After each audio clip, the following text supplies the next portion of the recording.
A ciência tem tentado definir as leis que regem nosso universo, as equações que podem explicar nosso passado e prever nosso futuro. Mas estou começando a desconfiar que esquecemos a variável mais importante, a surpresa. E se a vida for necessariamente imprevisível, talvez aquilo que a torne possível para começar?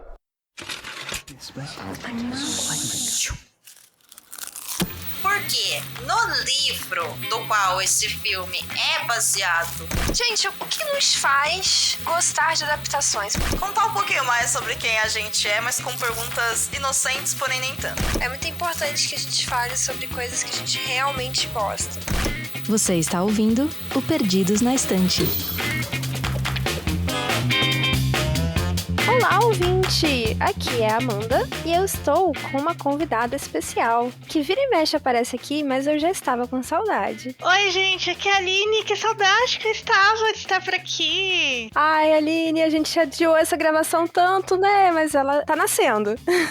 Veio aí, ó, vocês são muito determinadas, eu gosto da organização de pauta, porque passa o tempo, mas a gente não esquece de gravar. É isso, não, o importante é gravar, né? Mesmo que a vida aconteça, os atrasos aconteçam, a gente tá aqui. E esse episódio é super especial porque a gente tá continuando, né, dando continuidade aqui ao mês da campanha O Podcast é Delas, 2024. E, ouvinte, se você ainda não conhece a campanha O Podcast é Delas, é uma iniciativa que visa buscar mais mulheres e pessoas que se identificam como mulheres para essa podosfera que, apesar de já ter uma boa representatividade feminina, sempre pode ter mais. Então, essa campanha tá rodando agora durante o mês de julho e você pode se inscrever lá no link oficial, que você pode encontrar a partir lá do Instagram, @o podcast delas, e você vai encontrar todas as informações lá. É necessário ter uma mulher, pelo menos, como convidada ou host desse programa, e aqui nós estamos em 2, né, Aline? Amém. Amém. Pra falar de um livro também bem cheio de representatividade feminina. Hein? Bem feminino, né? Então estamos super dentro da temática. E é isso, mas a gente vai falar de quê mesmo, Aline? A gente vai falar do livro e da série Uma Questão de Química, né? Que veio aí em 2022 e, cara, ganhou meu coração totalmente. Eu sou muito fã. Eu também curti muito. Eu quero falar mais dele, mas antes de falar mais dele, vamos mandar uns beijos.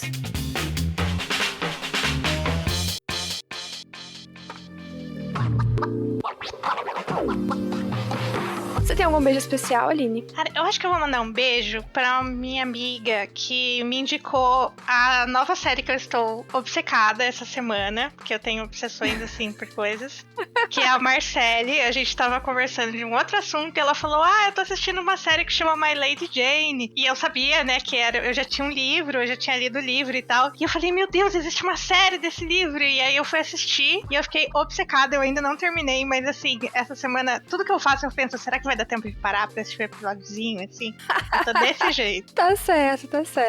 Então tá, um beijo também, Marcele. Eu também tenho alguns beijos aqui pra mandar. Eu tenho um beijo para quem cuida do perfil da Podosfera BR, que deixou um comentáriozinho pra gente no nosso episódio do X-Men. E também pro Maicon, do podcast Prof. é Pop, que também comentou no X-Men e disse que, apesar de ter sentido medo, viu a série e achou que ela foi melhor que a dos anos 90. Esse episódio ficou excelente, foi com a Domênica e, nossa, até eu que não curto tanto X-Men e heróis, que como vocês já sabem, até eu curti bastante esse episódio. Eu também tenho outro beijo pra Carol Sueto Moreira, que é um beijo aqui por procuração, é um beijo pela Domênica. A Domênica deixou um beijo pra você, Carol, porque lá no Blue Sky você disse que assistiu ao filme Podres de Rico e curtiu bastante também. E sim, a gente gostou muito. Você já viu esse filme, Aline? Esse é aquele dos asiáticos ou não? É muito bom. Eu gosto bastante dele. É muito divertido, né? E pra fechar, também vou mandar um beijo para o canal Universo da Mila, que deixou um comentário lá no nosso episódio 162. Gente, isso tem milhões de anos, mas caramba, que felicidade de receber um comentário assim, que foi lá no A Mecânica do Coração, um livro. E nós, enfim, trocamos uma ideia lá, a Domênica e o Universo universo da Mila. E ela deixou esse recadinho lá no canal do YouTube, onde nós também estamos presentes agora. Então você pode ir lá no YouTube ou no YouTube Music e comentar lá também, ouvir nossos episódios por lá. Dito tudo isso, vamos falar de uma questão de química, Aline? Vamos. Cansei de beijar.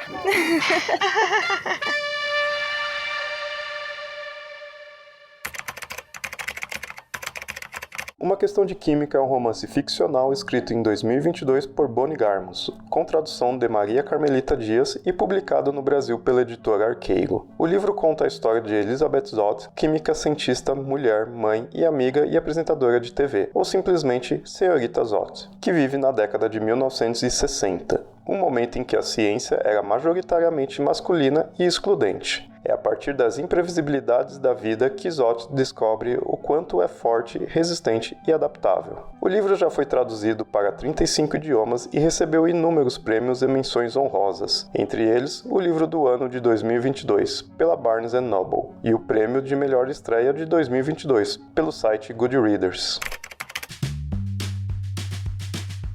Aline, você consegue contar pra gente sobre o que é essa série? Esse livro, né? Essa história? Consigo. Esse livro, ele conta a história de uma mulher chamada Elizabeth Zott. E ela é uma acadêmica, né? Uma cientista, uma química. E ela quer fazer o trabalho dela. Ela quer trabalhar na área e ser destaque e ganhar, né, reconhecimento pelo trabalho dela. Porém, ela é uma mulher nos anos 50 ou 60? Eu creio que seja 60, né? Início de 60?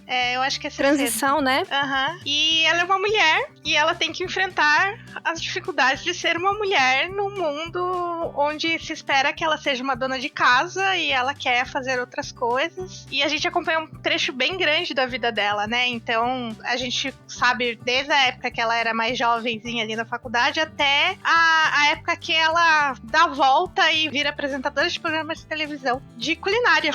E aí ela usa os conhecimentos de química dela pra ensinar culinária. Então é bem doida, assim, a trajetória dela e é muito legal de acompanhar. Aliás, devo dizer que quando a Domênica comentou sobre essa história comigo, eu não levei muito a sério, mas depois que eu fui pesquisar e dar uma olhada, eu achei simplesmente genial essa ideia de colocar um programa de TV, né, dentro do universo da série e do livro, da história como um todo. É que eu não li o livro, tá? Eu só assisti a série.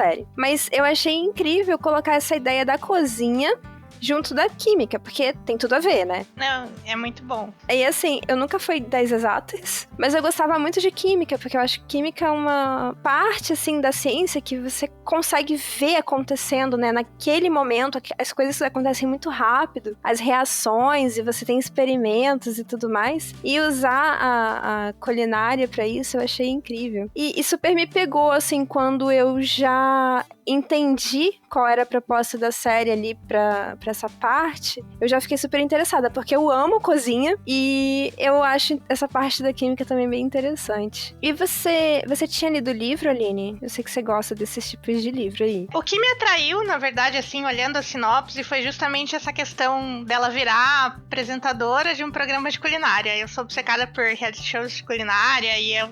Masterchef.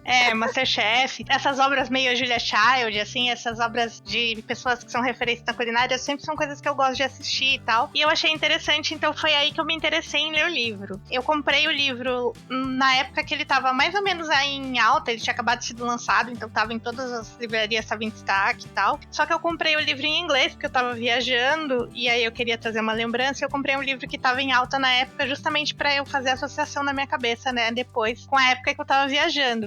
E me deu um trabalhinho ler em inglês, porque ele é bem longo, assim, eu teria provavelmente lido muito mais rápido em português. Eu tive que aprender umas terminologias novas, assim. Isso que eu ia falar, né? Eu não sei como que é no livro, mas ela usa vários termos técnicos da química, né, na série. A química não foi tão difícil, eu demorei pra aprender o que eram os termos da remada lá do esporte. Faz sentido.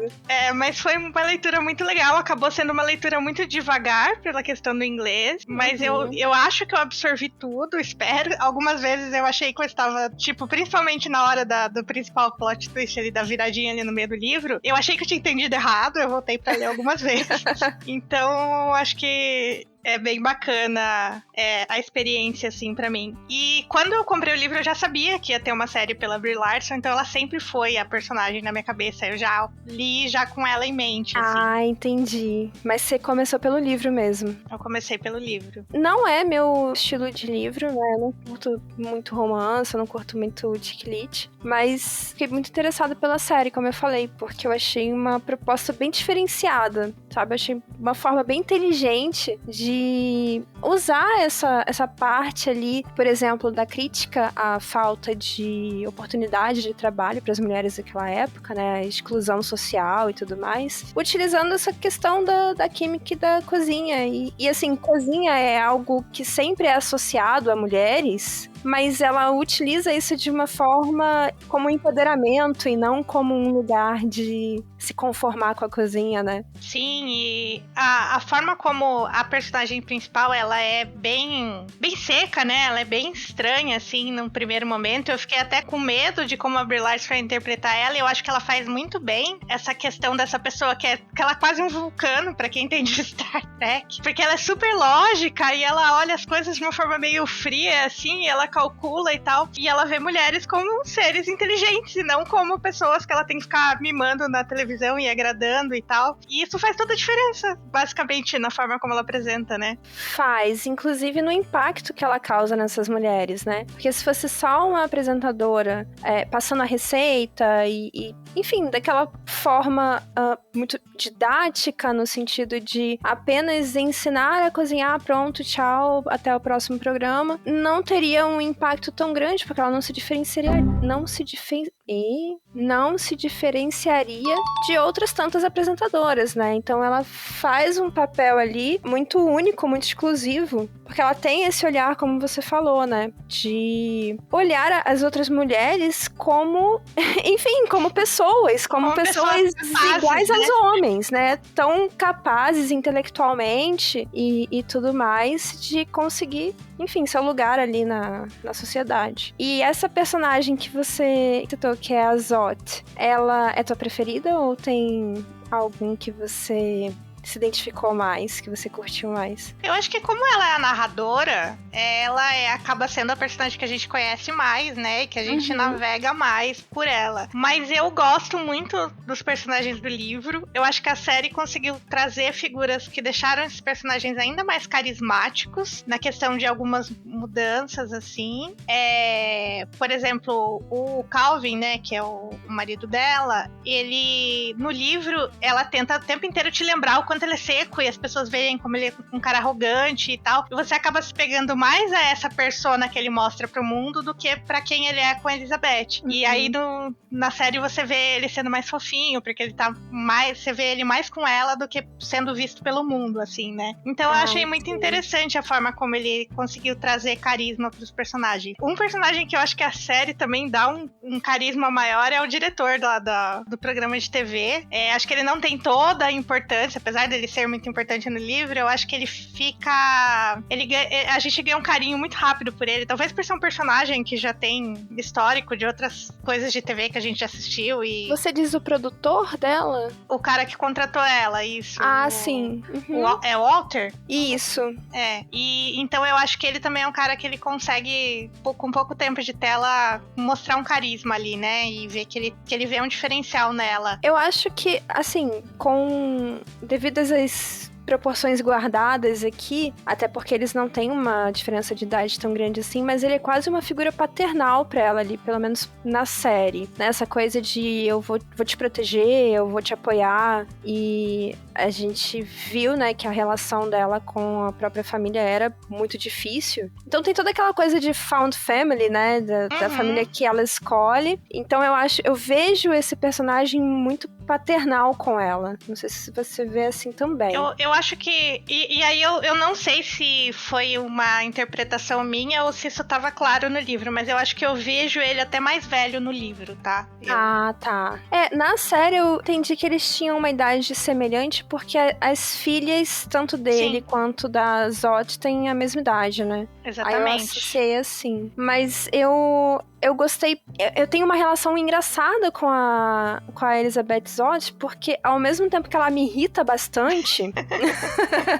Ela me irrita, às vezes eu penso, nossa, que grossa, tinha necessidade disso, mulher? Eu também vejo nessa personagem uma força muito positiva e, nossa, tem algumas cenas dela que, assim, até arrepiam. E a Brie Larson tá simplesmente arrasando nesse papel, né? Quando ela dá aquela levantadinha de sobrancelha, Ai, ela é maravilhosa. Eu gosto muito do fato dela colocar a personagem como uma personagem que ela não pede desculpa por ser quem ela é e como ela é, né? Sim. E eu acho que eu vejo isso muito como inspiracional, sabe? Acho que eu queria ser mais assim. Sim, mas a nossa cultura, né, a nossa sociedade tem muito isso, né, Aline, de as mulheres muitas vezes terem que pedir desculpa por quem elas são. Então, a mulher não pode ser grosseira, a mulher não pode ser seca, a mulher não pode ser muito direta, a mulher não pode ser muito assertiva, que tudo isso acaba sendo muito mal interpretado. Então, muitas vezes a gente tá correta, a gente tem uma atitude, nós somos assim, e aquela vozinha que já nos programou fala, né, acho que fui grossa.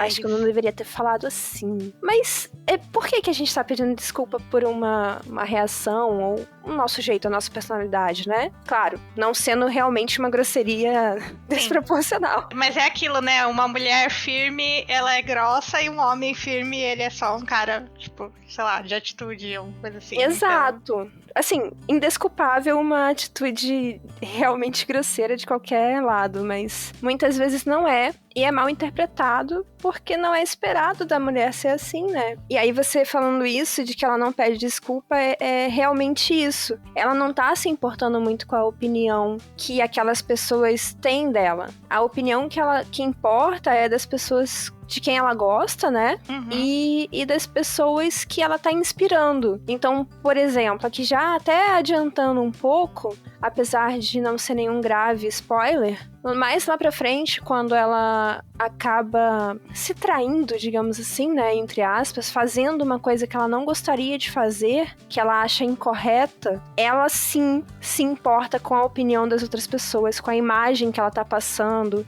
se ela está repetindo erros que ela condenava no passado, né? Então, é uma questão aí, acho que de prioridades e valores que ela tem, né? Não que ela não se importe totalmente, sim, mas ela não se importa quando ela tá certa, né? Ela é fiel aos princípios dela em primeiro lugar ali, né? Sim. E os outros atores, você falou do Walter, mas eu confesso que eu não conheço a maior parte do elenco. Também não conhecia muito. Assim, conhecia de talvez ver passando em uma série ou outra. O Calvin foi muito desafiador no primeiro episódio, porque no meu headcanon, quando eu li o livro, ele era o Matt Smith na minha cabeça. Então eu já tinha escalado ele, entendeu? Já tava pronto, era só ter contratado. Mas eu gosto do ator, eu acho que ele faz muito bem o papel do esquisitinho ali, mas eu acho que ele consegue navegar pelas emoções ali do personagem muito bem. Faz. Aquele homem não tem um lábio no ser dele. Eu confesso que isso me incomodou um pouquinho. Mas eu entendo. Talvez o Matt Smith também não tenha, então. Não muito, né? Então talvez seja esse o segredo. Mas assim, brincadeiras à parte, eu gostei. Ele realmente não é pra ser um galã, nem um modelo de homem, assim, daqueles romances clássicos. Mas eu gostei da atuação dele, eu acho que ele passou, assim, essas esquisitices que você falou e era necessário. Eu gostei muito da atuação da Aja Naomi King, espero estar falando certo, mas eu acho que não, que fez a Harriet. Eu acho que ela é uma das personagens, talvez, que mais tenha me conquistado. Eu gostava demais das cenas dela, que é a vizinha, né? Sim. A vizinha que tá lutando ali contra a questão da rodovia, que quer destruir aquele bairro negro. E aí a gente entra numa outra temática pra comentar depois. Mas eu gostei demais da atuação dela. Cada sorriso que ela dá parece tão espontâneo. E assim, ela tem momentos muito tristes e momentos muito emocionantes e momentos muito felizes. E eu acho que ela me contagiou em todos eles. Eu acho que talvez os melhores diálogos da série talvez sejam ali com a Harriet, né? Eu gostei dessa postura intensa dela, sabe? Esse discurso inflamado que ela tem tanto quando ela tá muito feliz, quanto quando ela tá lutando ali por aqueles direitos, e eu achei ela incrível. E eu acho que vale trazer, eu acho que essa é a maior diferença pro livro. A Harriet no livro, ela não é essa personagem, ela é uma vizinha da Elizabeth, mas ela é uma mulher mais velha, que tá num casamento ali onde ela meio que não tem mais paciência com o marido, tá meio que naquela, minha vida já acabou, agora eu sou só uma dona de casa. E aí ela começa a se interessar pela Elizabeth meio que, vou arrumar alguma coisa pra fazer, vou ajudar essa mulher aqui e tal. E elas criam um laço muito bonito e tal, mas assim, nem de longe é uma história tão bem contada quanto é a história da série. Eu acho que colocar essa camada foi muito legal. A maior crítica do livro é que é um livro muito branco, eu achei. E a série trazer essa storyline foi muito importante. Então peraí, no livro esse plot aí da rodovia que quer passar pelo bairro, isso não existe? Eu acho que até tem alguma menção da rodovia, mas não é essa a importância toda aí que é dada na série. E ela é uma mulher branca? Aparentemente sim. Talvez eu tenha lido errado e alguém pode me criticar nos comentários, porque... não, acontece. Mas eu acredito que não existia, que ela era só mais uma mulher branca num bairro normal, casada, tipo, não tinha toda essa história da Harriet, não. Olha, estou passada, chocada. Eu realmente não esperava por isso, eu achei que não teria uma diferença tão grande assim, porque assim, aí a gente muda todo o direcionamento da personagem, né? Sim, total. Todo o contexto dela. E assim, como você leu em inglês... Acontece, tá perdoada, porque você já tava se desafiando numa língua que não é a tua língua nativa. Já é admirável só por isso. Mas, olha só, eu quero falar umas coisas um pouco mais a fundo e a partir de agora, então, eu acho que a gente pode entrar em spoilers, né, Aline? Vamos lá. Então, ouvinte, a partir de agora, você pode se deparar com spoilers. Então, se você ainda não assistiu essa série, corre lá que ela é curtinha e gostosíssima de assistir. Ou então leia, e eu acho que é sempre válido, tanto quanto ou até mais que assistir a série e comparar depois ou não. Mas você fica avisado que a gente vai começar a falar de coisas mais spoilerentas.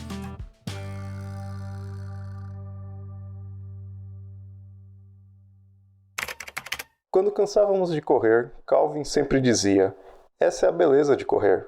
Se acha que não dá para seguir em frente, se está triste sobre ontem ou incerto sobre amanhã, seu objetivo é continuar lá, colocando um pé na frente do outro. Basta pensar só nisso. Então com toda certeza você chegará em casa.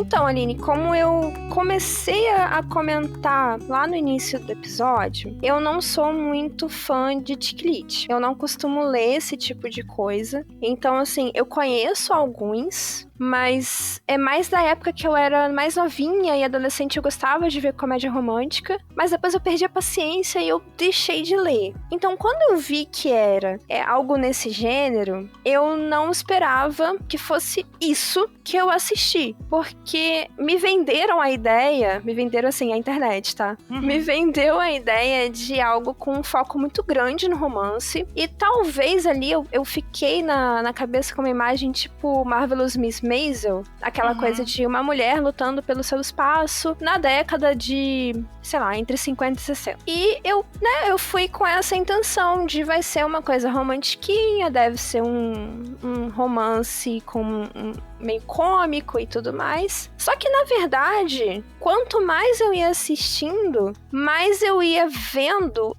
temas, assim, extremamente profundos, complexos, umas discussões, umas pautas muito importantes. E aí, assim, entre eles, né, a gente já comentou sobre misoginia e aí tudo que envolve a misoginia, né, falta de oportunidade no trabalho das mulheres, o machismo, o ódio mesmo, né, às mulheres e esse preconceito todo, mas também racismo. E aí eu comecei a ver uma discussão sobre fé, uma discussão sobre traumas, e é muito pautado em saúde mental também.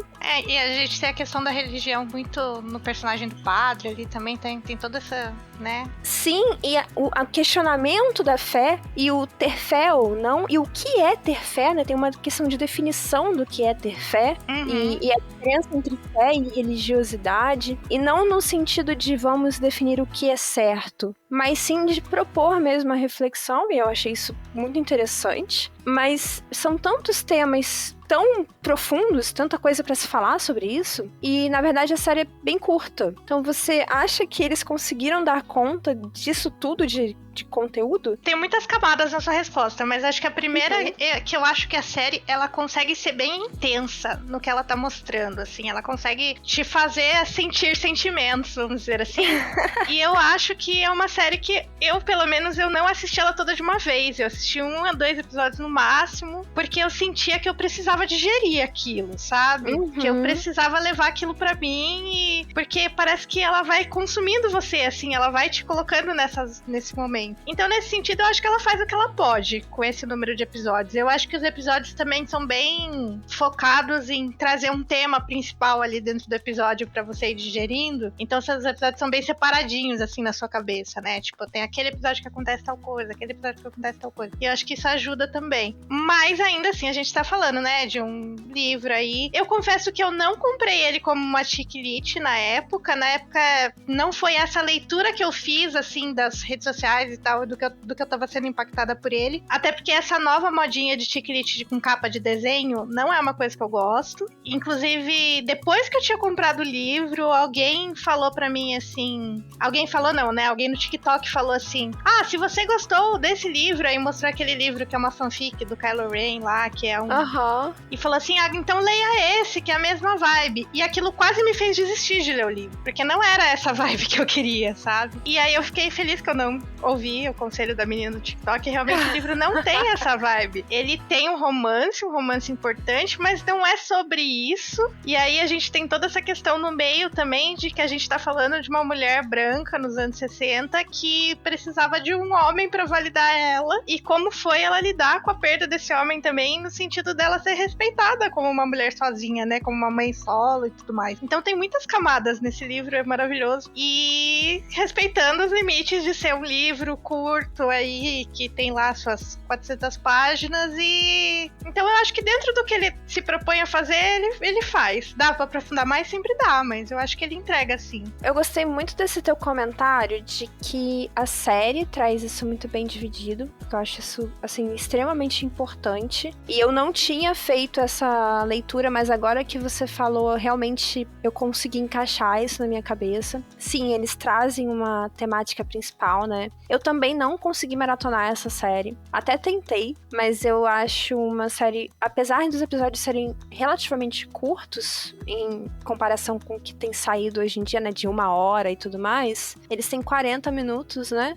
Mas eu achei uma série um pouco mais densa do que o que eu costumo gostar pra maratonar, sabe? E eu acho interessante isso que você falou sobre você não ter feito essa leitura de ser um chick-lit, porque eu vejo sim que a internet costuma colocar ele nesse quadradinho, né? Sim. Só que eu acho, assim, 2 pontos muito importantes aqui na tua fala que eu não quero deixar de falar, de comentar. Um, que, de repente, esse gênero também esteja mudando. Talvez. Sim. Não totalmente, claro, sempre vão ter os livros mais tradicionais ali, de romancezão mesmo, água com açúcar, aquela coisa bem clichêzona que aquece o coração da galera e tudo mais. Eu costumo brincar que se tem um romance e não me dá nada além de uma história de romance, eu não me interesso pelo livro. Eu prefiro que o livro tenha um romance com algo que eu possa acrescentar junto ou alguma coisa. E nesse caso, eu cheguei pelo programa de TV, mas ele me trouxe outros temas também ali. Então eu acho que é isso, ele traz um romance, ele traz uma história, mas ele tem outras coisas pra você focar sua energia também. Não é só, eu amo ele, eu odeio ele, vamos beijar, vamos casar. Sim, mas eu vejo que alguns chick-lits atuais, apesar desses de romance de capa fofinha que é cheio de hot no meio, apesar desses, eu vejo que alguns chick-lits atuais têm trazido umas temáticas principais, pelo menos, pra discutir dentro da leitura, né? E acrescentar, agregar algo mais além do romancezinho ali que tá acontecendo, do casal. E eu penso que talvez isso seja um indicativo de uma nova geração escrevendo, né? Alguma mudança acontecendo nesse gênero, não sei. Pode ser. O que você acha? Tomara. Eu acho que tem espaço pra tudo, né? Tem espaço pra fanfic do Kylo Ren, tem espaço pra um livro com mais profundidade. Eu fico um pouco até incomodada, que você falou, às vezes o BookTok, ele diminui muito o conteúdo do livro pra colocar todos eles numa caixinha, e aí você já começa ele com pré-julgamento. Foi isso que aconteceu, eu acho, assim. Porque ele é um livro muito bom, e é um livro que, assim, você pediu pra resumir lá no começo, mas, cara, a gente nem coçou a superfície da história, né?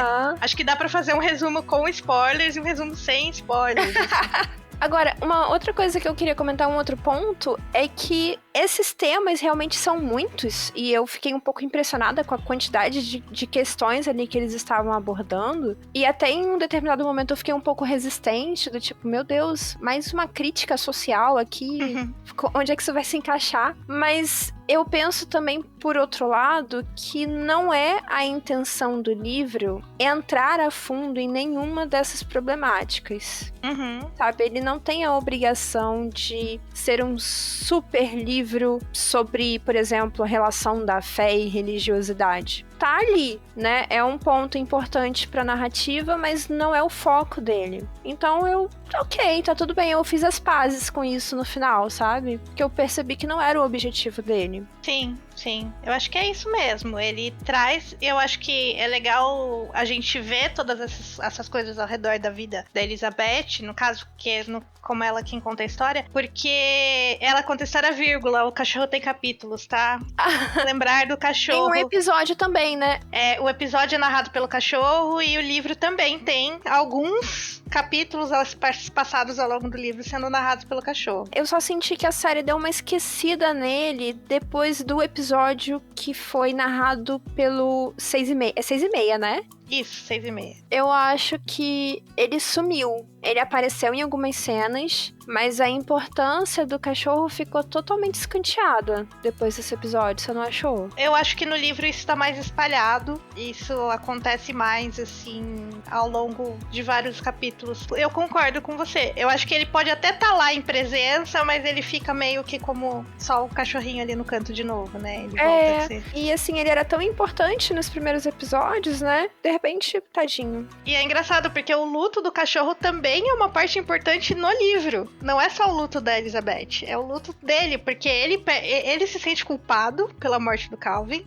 Ele faz uma promessa que ele vai cuidar da menina, né, da irmã dele ali. E aí tudo isso é tocado ao longo do livro, e dele fazer as pazes com a Elizabeth, do tipo, deles voltarem a ter uma relação ali, porque ele acha que ela culpa ele, e tem toda uma questão ali, né, que, sei lá, se alguém chegou até aqui sem saber do que eu tô falando, quando, né, a Elizabeth perde o marido, o Calvin é atropelado e ele estava passeando com o cachorro. Então o cachorro se culpa por isso também. Então tem toda essa camada muito delicada, assim, na história, que eu acho muito bacana. Entre esses temas que a gente estava falando, né, eu acabei não citando o luto, que é um tema que permeia toda a história. Aliás, eu acho o desenvolvimento desse tema muito positivo, muito bom, porque passa por vários estágios desse luto, né, tanto da Elizabeth, depois da Mad, que é a filhinha da Elizabeth do Calvin, né, e ela passa por um processo de luto sem sequer ter perdido, porque ela nunca teve, na verdade, né, ela já nasceu sem o pai, então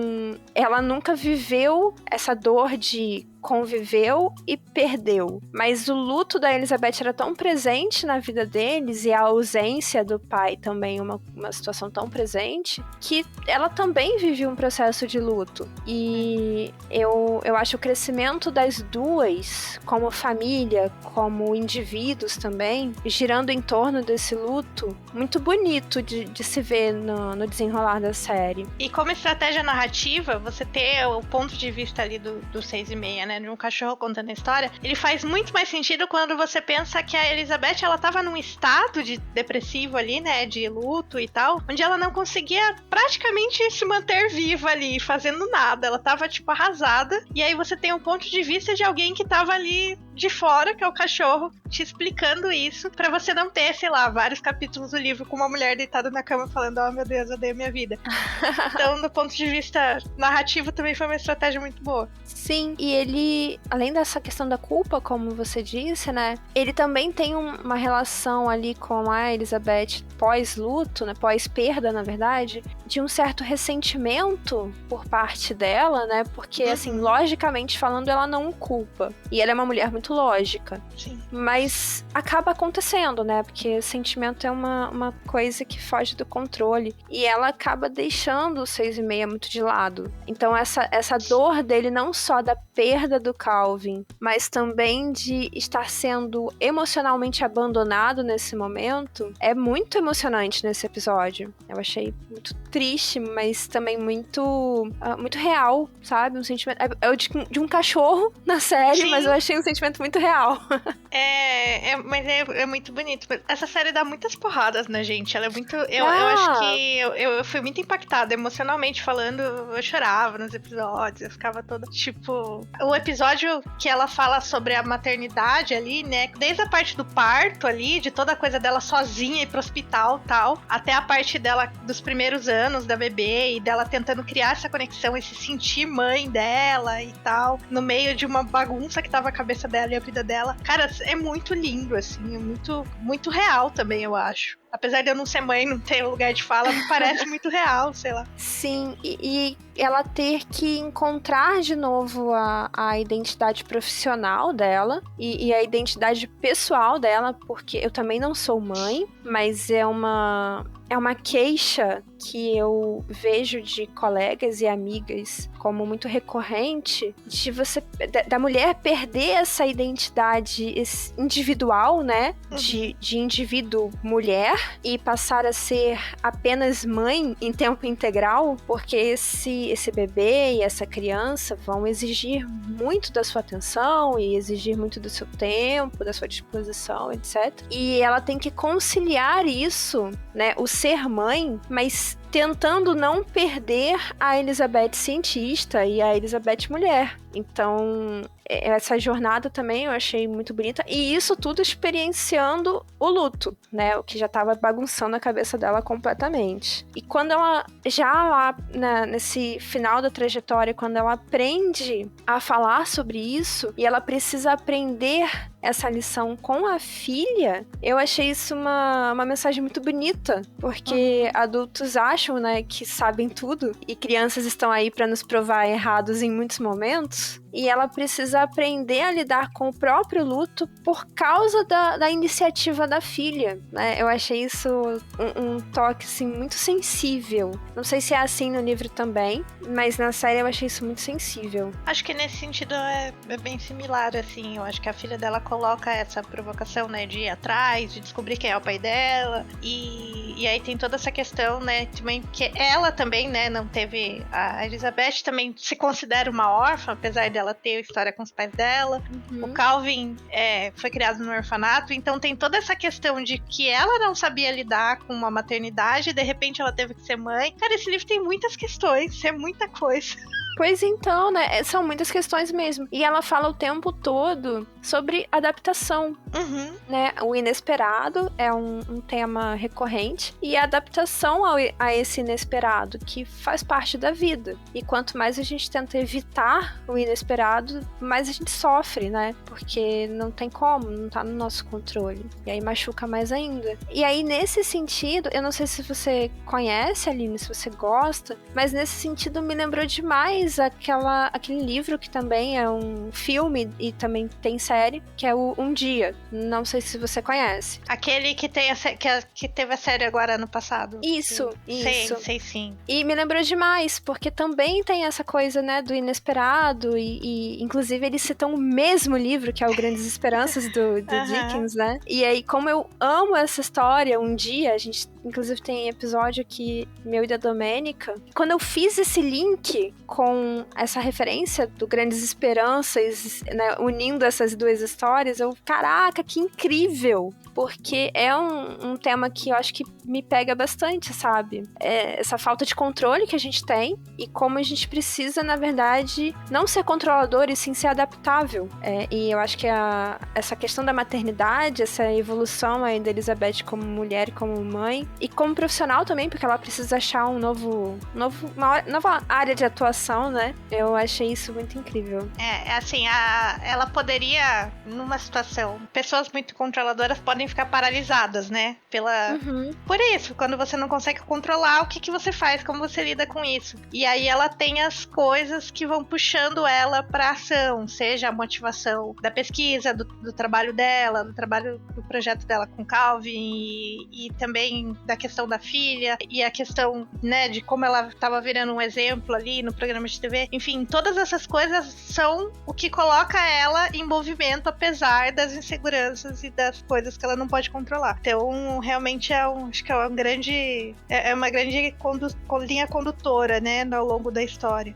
E muito bonito como ela passa a se enxergar de uma forma mais carinhosa e satisfeita com ela mesma com o programa de TV, que é algo que ela totalmente desprezava no começo, né? Ela achava a TV a coisa mais boba do mundo, perda de tempo e tudo mais. E ela se encontra ali quando ela decide se adaptar e passa a ser essa fonte de inspiração para outras mulheres. E aí, quando eu comentei lá antes que algumas cenas me arrepiavam, caramba, as cenas daqueles momentos de perguntas e respostas no programa dela sempre eram excelentes, sabe? E a forma como ela incentivava as outras mulheres e acolhia as outras mulheres, sem julgamentos, sem comparações, apenas, sabe, genuinamente feliz por aquelas mulheres estarem ali e estarem compartilhando coisas com ela. Eu acho esse apoio, esse suporte tão poderoso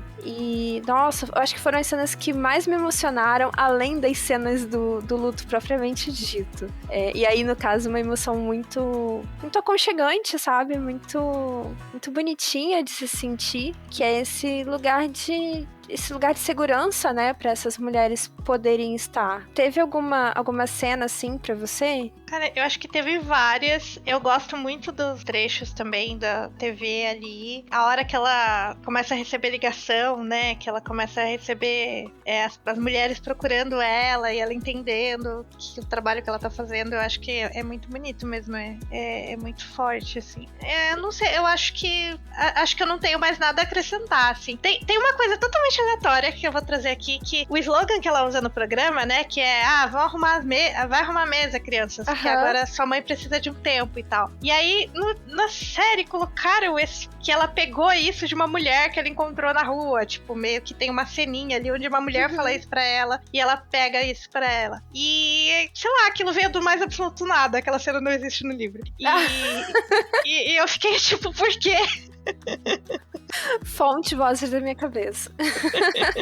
Mas é isso, assim, eu achei uma história que ela é bem despretensiosa, na minha opinião, assim, ela não tem essa coisa de vou fazer uma crítica social foda, vamos explorar aqui o assunto exaustivamente, não é isso, mas ela consegue trazer, assim, muita reflexão, e ainda mais quando você assiste, né, ou lê, imagino que a leitura também deva trazer isso de ter que ir com um pouco mais de calma. Sim. Eu acho que você absorve melhor esse conteúdo, né? Não, total. Eu acho que é muito importante você falar que ele entra nesse lugar, tipo, despretensiosamente, até porque a gente tá no mundo da internet, na internet tudo é 8 ou 80, né? Então provavelmente deve ter um vídeo em algum lugar de um adolescente falando que esse livro é feminista, empoderador, mulheres, não sei o quê. Então vamos falar aqui em português claro, isso é uma história de uma mulher branca, rica em certo ponto ali, tipo americana, numa condição muito específica, e não representa todas as mulheres do mundo, não é a história feminista de todas as mulheres do mundo, assim, é só isso que eu acho que vale a gente colocar. Sim, é uma história, sim, que retrata um pouco da condição feminina naquele momento, mas a gente precisa, com certeza, como você falou, Aline, falar sobre essa questão branca, e isso me chocou um pouco mais quando você falou sobre o livro, porque Porque, por exemplo, e eu acho que nisso a série dá uma romantizada, tá? Se pra Elizabeth tá difícil, pra Harriet então nem se fala. Porque naquela época, meados da década de 50, se eu não me engano, que é quando começa, até ali 60, uma mulher negra conseguir advogar... Sim. Isso é, tipo, surreal. É surreal mesmo, assim. Devia ser algo... Não tô dizendo que era impossível, mas devia ser algo extremamente raro. Ainda mais nos Estados Unidos, que teve toda uma questão segregacionista, né, etc. Então, não... Realmente, a história da Elizabeth é uma história muito da perspectiva padrão branco norte-americano, né, estadunidense. Mas não, e ela conseguiu um geral. emprego na TV porque ela era bonita, vamos lembrar disso. Sim, né? Privilégios sim. de gente bonita também importam.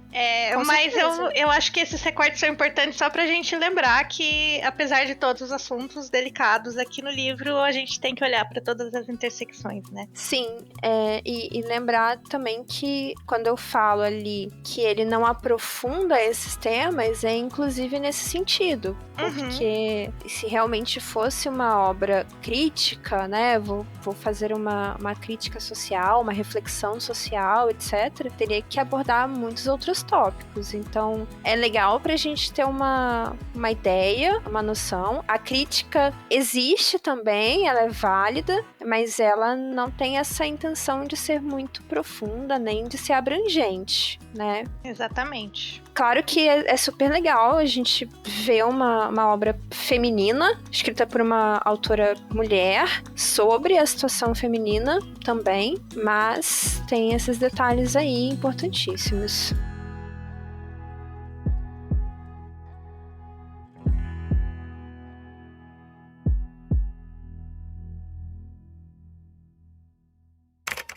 A adaptação de Uma Questão de Química, de 2023, foi produzida, entre outros, pela Apple Studios e conta com Jason Bateman, Michael Costigan, Susanna Grant, Brie Larson e Lee Eisenberg, e equipe na produção executiva.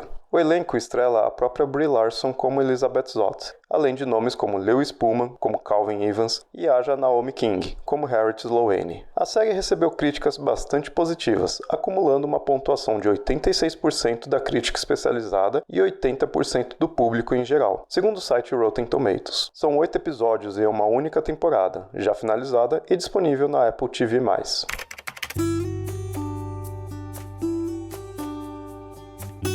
Mas assim, Aline, eu fiquei bem surpreendida, porque eu não esperava esse tipo de narrativa. E eu terminei a história bastante satisfeita, pra ser bem honesta, sabe? E com esperança também de que esses romances estejam, de repente, traçando um caminho que possa agregar mais coisas. Claro que é importante também ter só o entretenimento pelo entretenimento, e tá tudo certo, mas é legal também quando traz uns elementos a mais, né? Eu prefiro, pelo menos. Não, eu 100%. Eu gostei muito dessa história. Eu acho que ela traz muito... Eu acho que ela consegue mostrar, assim, que todo o processo dela, como ela conta a história meio que de que eu falei, de um intervalo enorme da vida dela, né? Desde antes dela conhecer o Calvin e tal, aí ela tem a filha, e até a filha tem lá uns 12, 13 anos mais pra frente no livro. Então,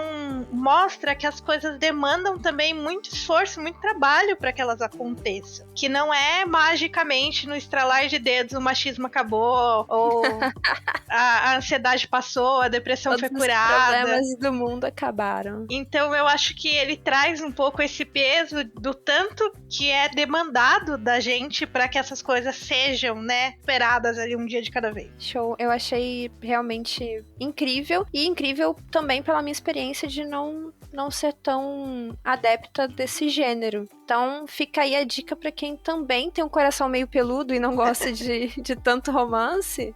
Tem coisas bem interessantes aí nessa história. E é isso. Então, Aline, temos um episódio e eu gostei muito dele. Gostei muito da sua presença aqui comigo também. Ai, finalmente. Muito obrigada. Acho que um recadinho final pra quem gostou dessa história, e não só da parte chiclete da história, né? Vamos tentar ler outras autoras mulheres de outros contextos também, né? Tá cheio de autoras aí, de, sei lá, autoras coreanas, autoras japonesas, autoras nigerianas, autoras de todos os lugares do mundo, que têm contextos, brasileiras também, e que falam de vivências femininas em outros lugares, não só nos Estados Unidos, num momento específico. Então acho que vale a gente expandir isso. Vale demais, demais mesmo. E assim, não só vale, como eu acho, cara, importantíssimo, porque nós estamos muito acostumados e acomodados a ter essa bolha literária, né? Uhum. E, enfim, narrativa de forma geral. E nós precisamos expandir enfim, nossos conhecimentos e nossas impressões pra ver que o mundo não é só desse jeito e nem ficar sonhando com um mundo só desse jeito. Uhum. E eu acho, assim, um pouco triste, por exemplo, quando eu pego eu sou professora, né? Quando eu pego uma redação de uma aluna minha e a redação é sempre do tipo, estava num café em Nova York. Não, gente, não pode ser na pastelaria no Brasil? Por quê? Sim, né? E nós adolescentes também acho que passamos esse momento onde tudo era o mundo mágico de Nova York no café. Sim, mas por isso que é importante a gente ter também contato com outras narrativas, né? E parar de glamourizar um pouco essa narrativa estadunidense branca. Total. E é isso, fica o recado aí também, tudo a ver com a nossa campanha do podcast delas. Aline, onde é que o pessoal te encontra pra tirar umas dúvidas, bater um papo, falar sobre romances não tiquilite ou não tão românticos ou com críticas sociais envolvidas? Bom, eu acho que eu tenho usado mais o Instagram. Eu sou Aline Bergamo no Instagram. E eu tô mais sumida de outras redes, porque a vida, né, tempo e tudo mais. Mas de vez em quando a gente grava episódio lá no Frequências Abertas, que é o meu podcast sobre Star Trek. E pode me chamar pra gente bater papos. Eu adoro indicar livros pras pessoas. Eu adoro que alguém fala, eu gosto de um livro assim. Você sabe um parecido? Eu adoro fazer isso. É gostoso, né? E eu tô lá no Instagram também como @a.mantes91 e também adoro indicar livros, gente. Eu sou apaixonada por indicar livros. E é isso. Aline, um beijão. Muito obrigada por ter participado com a gente. E semana que vem eu volto aqui com um clássico, apesar de ser contemporâneo, com minha querida amiga Domênica, que já estou com saudade dela. E esse clássico, ele foi inclusive requisitado. E eu estou falando dele, À Espera de um Milagre. Então, beijos e até a próxima semana. Beijos, tchau.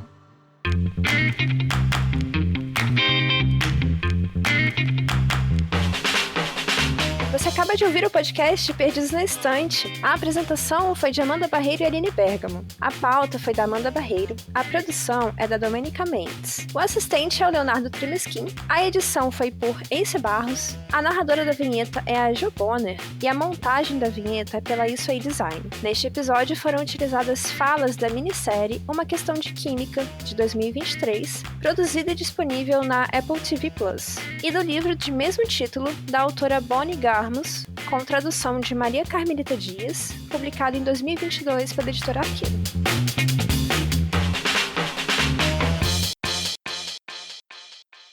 Em suma, reduzir as mulheres a algo inferior aos homens e elevar os homens a algo superior às mulheres não é biológico, é cultural. E começa com duas palavras, rosa e azul. A partir daí, tudo sai do controle.